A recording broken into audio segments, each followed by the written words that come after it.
महाराणा प्रताप शिक्षा परिषद के अध्यक्ष पूर्व कुलपति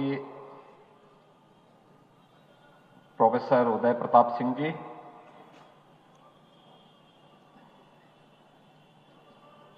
श्रीमती सुमेधा जी, माननीय सांसद रवि किशन जी, मंच पर उपस्थित हमारे माननीय कुलपतिगण प्रोफेसर पूनम टंडन जी, दीनदयाल उपाध्याय गोरखपुर विश्वविद्यालय गोरखपुर, आयुष विश्वविद्यालय के कुलपति प्रोफेसर ए.के. सिंह जी, महायोगी गोरखनाथ विश्वविद्यालय के कुलपति प्रोफेसर सुरेंद्र सिंह जी, कुलपति मां पाटेश्वरी विश्वविद्यालय देवीपाटन प्रोफेसर रविशंकर जी, माननीय विधायकगण, जनप्रतिनिधिगण, महाराणा प्रताप शिक्षा परिषद के हमारे सभी पदाधिकारी, विभिन्न संस्थाओं के सभी प्रधानाचार्य, प्राचार्य और प्रभारीगण, अभिभावकगण और प्यारे बच्चों, मैं सबसे पहले संस्थापक सप्ताह समारोह के मुख्य महोत्सव के मुख्य अतिथि के रूप में आज यहां पर जिनका अमूल्य मार्गदर्शन आप सबको प्राप्त हुआ,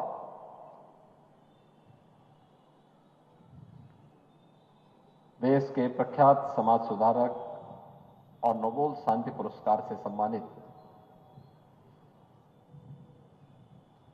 परम सम्माननीय श्री कैलाश सत्यार्थी जी का, उनकी धर्मपत्नी श्रीमती सुमेधा जी का हृदय से अभिनंदन करता हूं, स्वागत करता हूं। यह अवसर उनके अभिनंदन और स्वागत का इसलिए भी महत्वपूर्ण है कि आज ही के दिन 10 वर्ष पूर्व उन्हें उनकी सेवाओं के लिए दुनिया के सबसे प्रतिष्ठित पुरस्कार नोबेल पुरस्कार प्राप्त हुआ था। आज उसकी 10वीं वर्षगांठ है और 10वीं वर्षगांठ पर महाराणा प्रताप शिक्षा परिषद के इस मुख्य महोत्सव के रूप में महाराणा प्रताप शिक्षा परिषद और उससे संबद्ध शिक्षण प्रशिक्षण संस्थाओं से जुड़े हुए सभी विद्यार्थियों को, यहां के शिक्षकों को आज उनका आशीर्वाद भी और उनका मार्गदर्शन भी प्राप्त हो रहा है। साथ साथ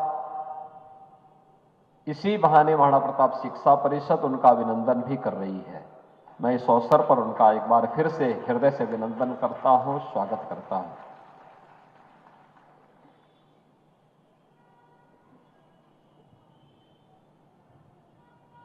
वास्तव में श्री कैलाश सत्यार्थी जी का जीवन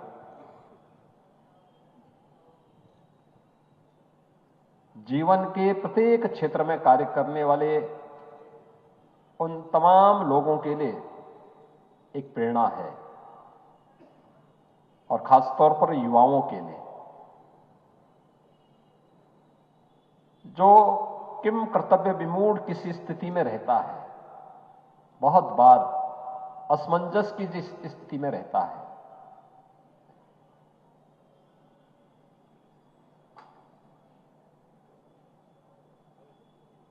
महाराणा प्रताप शिक्षा परिषद के अध्यक्ष प्रोफेसर उदय प्रताप सिंह जी ने अपने संबोधन में इस बात का उल्लेख भी किया कि जीवन में जब व्यक्ति आधी अधूरी तैयारी के साथ चलता है, बिना किसी एक्शन के वह आगे बढ़ता है, बिना किसी विजन के वह किसी लक्ष्य को प्राप्त करने की दिशा में आगे बढ़ता है, एक कंफ्यूजन की स्थिति प्राप्त होती है। लेकिन युवाओं के लिए, खासतौर पर जिन लोगों के मन में कोई कंफ्यूजन है, किसी प्रकार का कोई संदेह है, उनके लिए यह अत्यंत महत्वपूर्ण है कि जीवन का उद्देश्य केवल डिग्री हासिल करके नौकरी प्राप्त करना ही नहीं, बल्कि एक विराट क्षेत्र है। पूरी ईमानदारी के साथ, पूरी निष्ठा के साथ व्यक्ति जब प्रयास करेगा तो सफलता तो अवश्य प्राप्त होगी। और यह श्री कैलाश सत्यार्थी जी ने अपने जीवन के माध्यम से लाखों लोगों के जीवन में परिवर्तन करके यह साबित किया, और उनकी सेवाओं के लिए नोबेल शांति पुरस्कार और दुनिया के अन्य अनेक प्रतिष्ठित पुरस्कार उन्हें प्राप्त हुए हैं। समाज सेवा भी एक बहुत विस्तृत क्षेत्र है और अनेक लोग अलग अलग क्षेत्र में अपने आप को लगाए हुए हैं। कोई समाज सेवा में, समाज निर्माण की प्रवर्तमान कार्य के साथ जुड़ा हुआ है, कोई धार्मिक और सामाजिक चेतना के माध्यम से सदाचार और नैतिक मूल्यों के प्रति समाज को आग्रही बनाने के लिए अपना पूरा जीवन लगाया हुआ है, कोई महिलाओं के उत्थान के लिए कार्य कर रहा है, कोई बच्चों के लिए और बालकों को एक सही दिशा देने के लिए उनके शोषण मुक्त व्यवस्था और शोषण मुक्त समाज की स्थापना के लिए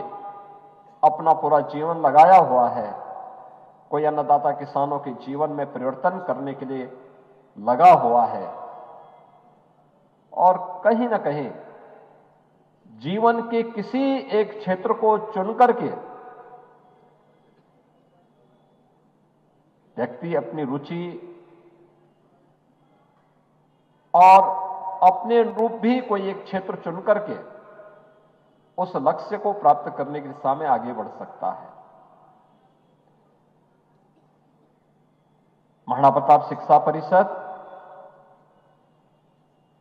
अपने संस्थापकों की भावनाओं के अनुरूप पिछले 92 वर्षों से उन मूल्यों की स्थापना के लिए,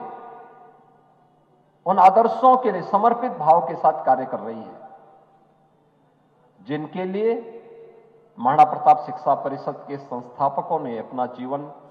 समर्पित किया था। याद करिए, यह कालखंड और कौन सा रहा होगा जब देश स्वतंत्र रहा होगा।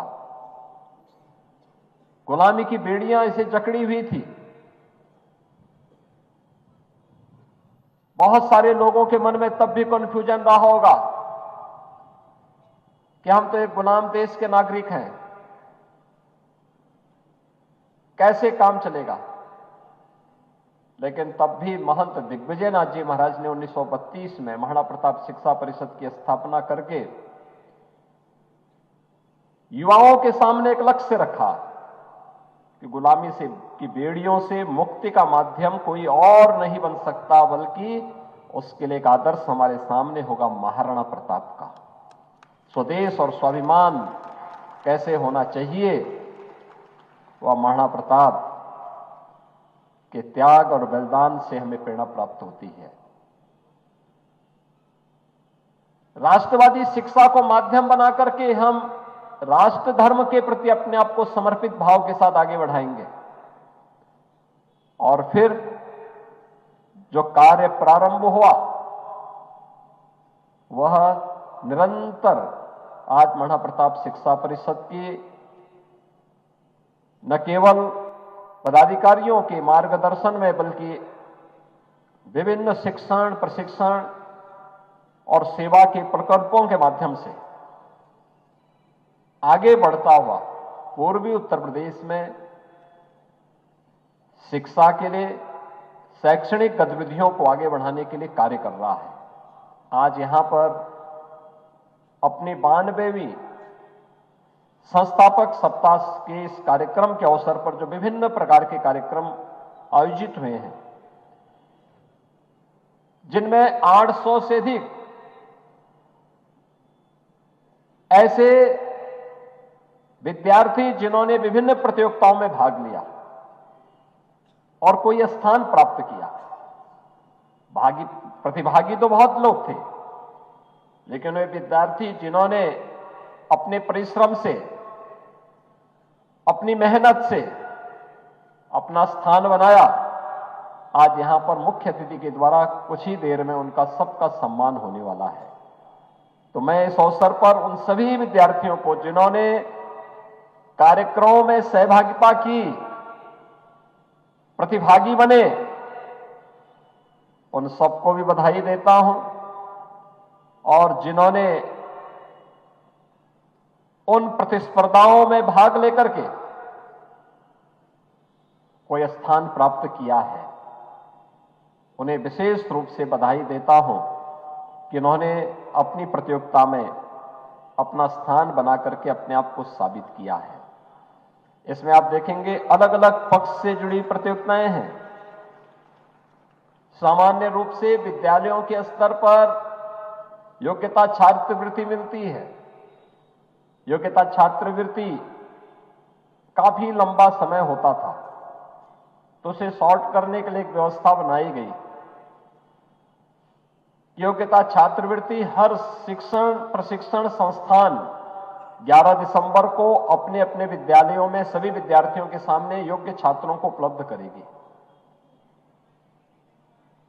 उनके नाम की घोषणा यहां हो जाएगी। वे संबंधित संस्थान अपने यहां वितरित करेंगे। लेकिन इन एक सप्ताह के अंदर हुए विभिन्न कार्यक्रमों के माध्यम से भाषण प्रतियोगिताएं हुई होंगी, खेल कूद की अनेक प्रतियोगिताएं हुई होंगी। यहां पे श्री रामचरितमानस, श्रीमद् भगवद गीता, गोरखवाणी से संबंधित प्रतियोगिताएं हुई होंगी, सामान्य ज्ञान की प्रतियोगिता, क्विज प्रतियोगिता और अन्य एकल गायन की प्रतियोगिता, अन्य तमाम जो प्रतियोगिताएं हुई हैं, वह स्थानीय स्तर से राज्य स्तर तक की, स्थानीय स्तर से राष्ट्रीय स्तर तक के खिलाड़ियों की प्रतिभागिता के साथ वे सभी प्रतियोगिताएं संपन्न हुई हैं। और वे प्रतियोगिताएं इस बात को साबित कर ये भी दिखाती हैं कि जीवन का क्षेत्र कितना विस्तृत है। टेक्नोलॉजी भी इन प्रतियोगिताओं में उनके कार्यों को आसान की होगी। खेल कूद का एक ऐसा क्षेत्र है, इतना विस्तृत क्षेत्र है, और पिछले 10 वर्ष में खेल कूद के क्षेत्र में बहुत परिवर्तन देखने को मिला है। एक नई स्वस्थ प्रतिस्पर्धा को हमने देखने को, हम लोगों को एहसास हुआ है कि वास्तव में लोगों के मन में एक नई रुचि जागृत हुई है। और अनेक स्तर पर खेलो इंडिया खेलों के माध्यम से, फिट इंडिया मूवमेंट के माध्यम से, सांसद खेलकूद प्रतियोगिता के माध्यम से, या फिर उन तमाम कार्यक्रमों के माध्यम से जिसके प्रति प्रधानमंत्री मोदी जी लगातार आग्रही रह गए हैं। आज उनके नेतृत्व में भारत खेलकूद की गतिविधियों के साथ तेजी के साथ आगे बढ़ा है। अनेक प्रतियोगिताओं को आज युवाओं ने हाथों हाथ लिया है, और खेलकूद की उन गतिविधियों में जिन विद्यार्थियों ने यहां पे भी भाग लिया है, उन्हें भी उनका पुरस्कार और उनका सम्मान आज यहां पे प्राप्त होने वाला है। भाषण प्रतियोगिताओं में भी छात्रों की भागीदारी, क्विज प्रतियोगिता में या फिर अन्य तमाम प्रतियोगिताओं में उनकी भागीदारी और उनको अपनी प्रतिभा दिखाने का एक अवसर इस साप्ताहिक कार्यक्रम के अवसर प्राप्त हुआ है, जिसमें आज मुख्य अतिथि के द्वारा आज वे सभी विद्यार्थी यहां पर सम्मानित होने वाले हैं। तो इसलिए इस साप्ताहिक कार्यक्रम के अंतर्गत जो विभिन्न प्रकार की प्रतियोगिताएं हुई हैं, जिन विद्यार्थियों ने इसमें स्थान बनाया है, अपना स्थान प्राप्त किया है,